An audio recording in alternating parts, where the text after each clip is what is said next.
ஸ்ரீமன் நாராயணன் கருடாழ்வாருக்கு முக்கியமான 28 கொடிய நரகங்கள் பற்றி விளக்கி கூறத் தொடங்கினார். தாமிஸ்ரம், பிறருக்கு சொந்தமான பொருளை அபகரிப்பது பெரும் குற்றமாகும்.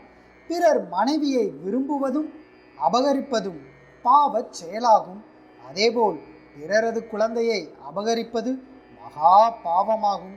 பிறரது பொருள், மனைவி, குழந்தை இவற்றை அபகரிப்பவர்கள் அடையும் நரகம் தாமிஸ்ரம்.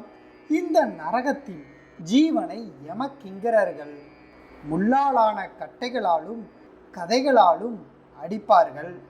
அந்த தாமிஸ்ரம் கணவனும் மனைவியும் சேர்ந்து மனமொத்து வாழ்வது அவசியம். அதை விடுத்து ஒருவரை ஒருவர் ஏமாற்றுதல் பாவமாகும். கணவன் மனைவியை வஞ்சித்தாலும் மனைவி கணவனை வஞ்சித்தாலும் அடையும் நரகம் அந்த தாமிஸ்ரம். இங்கு ஜீவன்கள் கடுமையான குளிரில் விழுந்து கண்கள் தெரியாத நிலையில் மூர்ச்சையாகி தவிக்க வேண்டும். ரௌரவம், பிறருடைய குடும்பத்தை, அதாவது வாழும் குடும்பத்தை கெடுப்பது, பிரிப்பது, அழிப்பது, அவர்களின் பொருள்களை பறிக்கும் பாவச் செயல்களை புரிந்தவர்கள் அடையும் நரகம்தான் ரௌரவம்.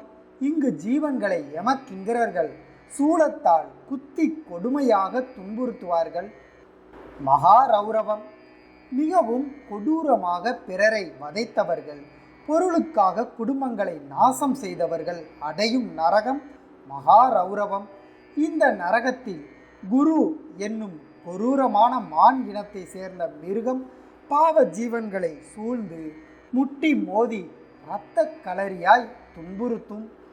கும்பிபாகம், தான் சுவையாக உண்ண வேண்டும் என்று வாயில்லா உயிர்களை வதைத்தும் கொன்றும் பல விதங்களில் கொடுமைப்படுத்தும் பாவிகள் அடையும் நரகம் கும்பிபாகம். இந்த நரகத்தில் எரியும் அடுப்பில் வைக்கப்பட்டுள்ள எண்ணெய் கொப்பரையில் போட்டு யமதூதர்கள் பாவிகளை துன்புறுத்துவார்கள். காலசூத்திரம், பெற்றோர்களையும் பெரியோர்களையும் அடித்து அவமதிக்கவோ துன்புறுத்தவோ உணவு கொடுக்காமல் தவிக்க விடவோ செய்த பாவிகள் செல்லும் நரகம் காலசூத்திரம்.